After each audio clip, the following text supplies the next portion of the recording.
3, 2, 1.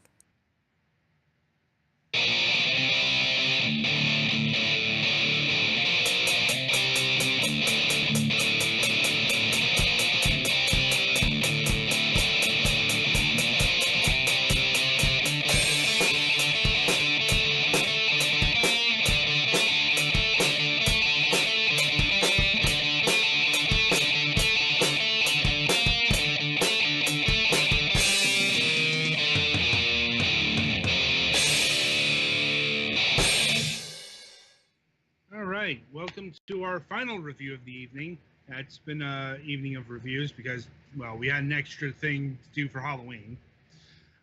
Anyway, up here is ICEBOX Speedgunner. If you recall, we did an interview about this game on Wednesday.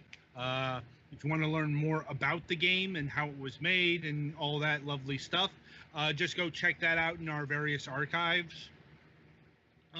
But to give you the elevator pitch, it's a speedrunning 3D platformer. With guns. Right. That's actually an important distinction because this is the second one of these kind of games that we've reviewed. We did review Seum back, last year? Whenever... Something like that. Yeah, I think it was last year. And I believe Seum came up in the actual interview because ICEBOX here has actually been in development for, 4 or 5 years? A lot longer than you'd expect, honestly. That's mainly because this is principally a one-man effort. And if you are watching the footage, and for this review, we actually have footage of the game because Petty Fan has the game and he's not scared of it. Bite me. I don't have to. Anyway, so the basic plot, and there is a plot, is it is the distant future, I think, and you are a prisoner of some sort who has to escape and, I don't know, lead the rebellion. It's not a very specific plot. All you really need to know is you are a prisoner and you need to get the hell out of there. Out of the thing you are sealed in is called the ICEBOX. That is where that name comes from. I'll admit, I was wondering exactly what the hell the ICEBOX was until I was told by the developer. Yeah, they don't really explain that. Yeah, it's honestly, not a lot of this world is explained. I guess it doesn't really need to be explained. It's an excuse plot. You are prisoner person who must escape to the end while dealing with the Sentinels, who are these red abstract beings who will shoot bullets at you and who look like they come from the game Super Hot. But once again, that's just a coincidence.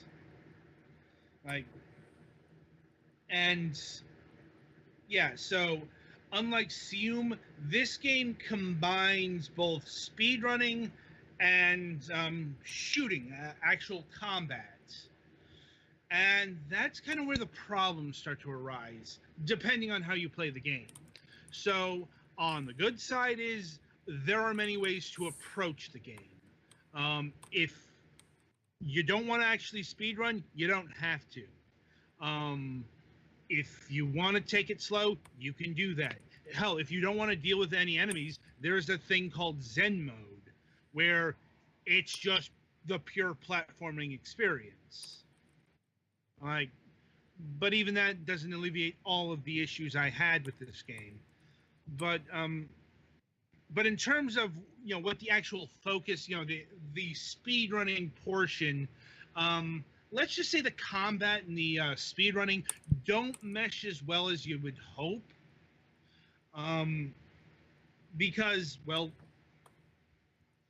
combat is there's no other way to put it. Combat breaks the flow. it breaks the flow of the actual movement of the speed running. Like, I guess unless you get lucky and you do the headshot, you get good with the headshots, which I do think is part of the skill, the masterclass skill set, not just getting headshots but chaining headshots together, which may be difficult to nigh impossible depending on how you play the game, because you can do it keyboard and mouse style, or you can use a controller. Here's the thing. This is very much a PC FPS. So it plays like a PC FPS. That means if you play with a controller, I played with a controller some of the time to test out how this worked.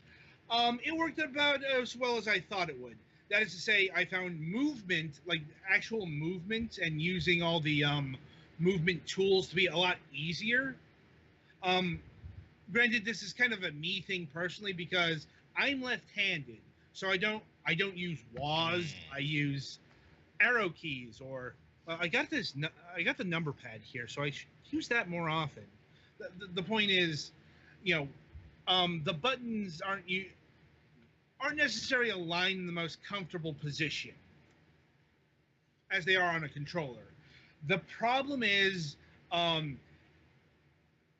first-person aiming using a controller is fucking terrible. And that's not a knock against the game. That's just how first-person shooting without aim assist is with an analog stick. Like,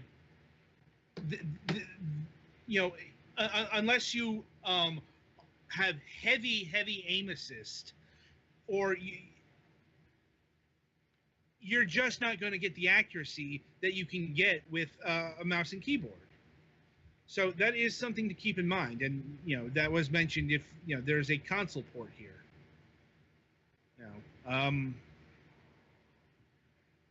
But the combat thing wasn't the big problem for me, because once again, you can disregard it, and I'm imagining that like the top speedrunners probably do, or you can turn on a mode that literally gets rid of it. The main problem with this game is it's just too long. That is to say, your speedrunning goals are like for level like 2 minutes, 3 minutes, 5 minutes. And it gets a lot more exhausting than you think, especially because, as we mentioned in the interview, one of the secrets to mastering speedrunning is repetition. Like, and if you die, you're going to repeat. The problem is, like, outside of the tutorial, at least from what I played, if you die, you get sent back to the beginning. And that's an issue because we are talking about levels that last minutes. So if you die, or if you're trying to practice this, you're going to be spending a lot more time on this, and things quickly get tedious, honestly. Like, I would have preferred shorter levels. Yeah, like I mentioned in the pre-show, if they were to cut these levels in half, this would make a much more enjoyable experience. I'm like, now as far as design, like I said, the actual obstacles are fairly competent. Pitfalls, long jumps. Also worth mentioning is your main crutch, let's call it. Your training wheels is going to be glitch mode, which is basically bullet time. You activate this and you slow down everything. And that helps you over like giant pits and other difficult areas. It can also help you like dealing with more than one sentinel. It's a fairly useful tool, and part of the masterclass challenge is okay, you did this section with with glitch mode. Can you do it without? Like, and yeah, that's pretty much the core of the game. In terms of gameplay, like you run, you jump, you dash. You can do not just a double jump, but you can kind of keep jumping. And when it clicks, it's really fun. It's just uh, it doesn't click all that often, and when it does, it gets burdensome. And mind you, this is just like the main mode, the campaign mode. Although in gameplay terms, it all plays this, pretty similarly. Although uh, there are other things like marathon mode, which is, as the name may entail, it's the entire campaign in one stage. So good luck with that. Yeah, that sounds hard. Yeah, That's why it's a marathon. Yeah, I mean, I guess it's that's in the kind name. of what happens with speed runs, though. So. Mm-hmm. And there is a random mode, or the procedurally generated mode. Like the campaign mode is pre-built, but there are additional modes that are not. So you can have theoretically infinite challenge, although it's kind of assembled in pieces. So you're going to come across like pieces that you recognize, even if you haven't seen them in this particular level. Most procedural things are like that. Mm-hmm. It's fairly standard procedural stuff. It works well enough. And there are also the challenge modes. And that's where the randomness comes into play. There's the daily challenge and there's the monthly challenge. The daily challenge, every day you play it, it's going to be different. Maybe a lot, maybe a little. And the same applies to the monthly, only a month. I'm not sure why a month when what's probably to give a lot of time for people to practice and get good at it. Well, but yeah, week is probably more common. Yeah, it's more what's missing. There's no weekly challenge, which is odd, because that's kind of the next logical step either way. Monthly, weekly, daily, weekly, whatever. Like, and yeah, that's about all. Oh, right. The music is about what you'd expect, given the aesthetic. Like, I will say, I really do like the look of the game. I really dig the Tron techno aesthetic much more than Sium's Quake homages, as a point of comparison. But that's a very subjective thing. And the music, as you'd expect, is electronica, synthesizers, techno, what have you. Mm-hmm. And it all fits pretty well together. Cuddyfan, what are your thoughts on the game? Again, the levels are way too long. Like, and the shooting leaves a lot to be desired. Like, this daily trial, apparently I have to pick my gun instead of them just throwing one in your hand. That's kind of unintuitive. When usually in the story, you run out from the checkpoint and there's a gun in your hand. They don't teach you that you can go unweaponed or whatever. Aside from that, it either needs a checkpoint system of some kind, or it just needs shorter levels. That's really the only thing holding this thing back. Other than that, this would be a fine game. I'm pretty much in agreement with that.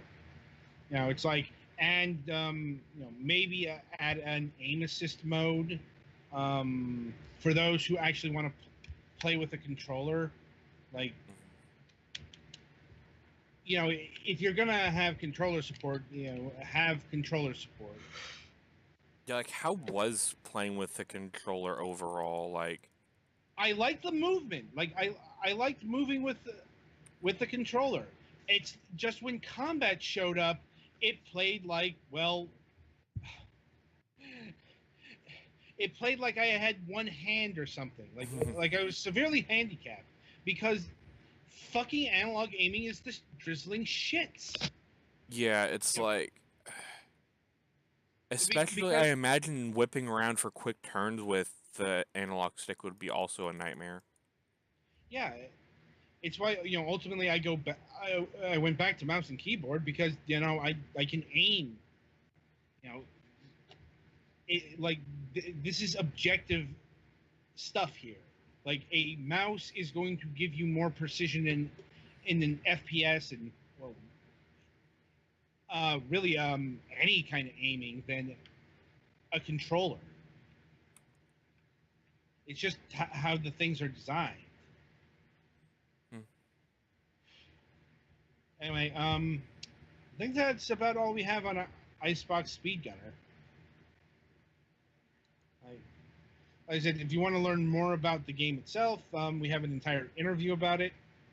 But yeah, it's got some issues, and ultimately, I think Seum is the better speed runner game because it kept its levels pretty short. Yeah. Um, I think the longest level in Seam is like maybe a minute and a half. that sounds about right.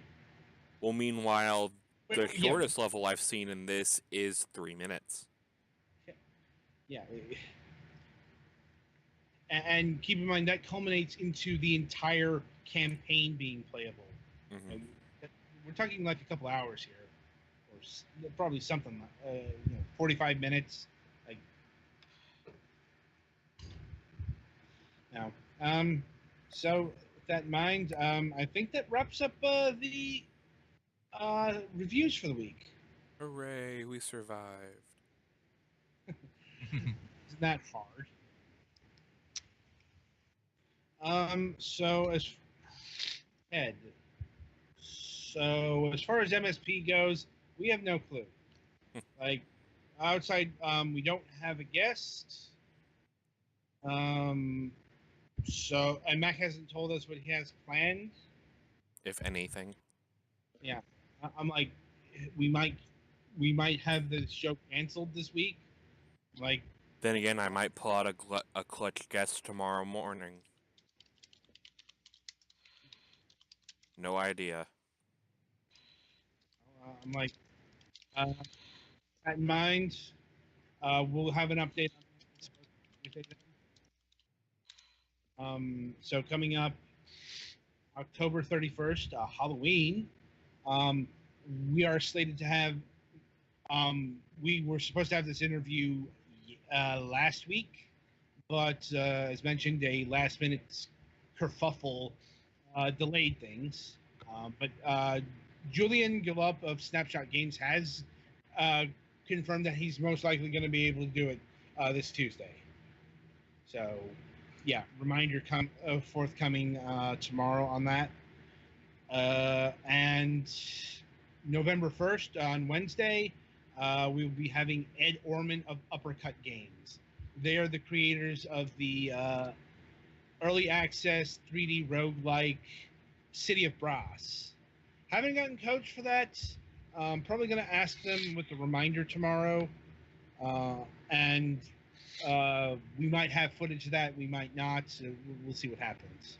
So that is the schedule. And until Tuesday, I wish you good gaming.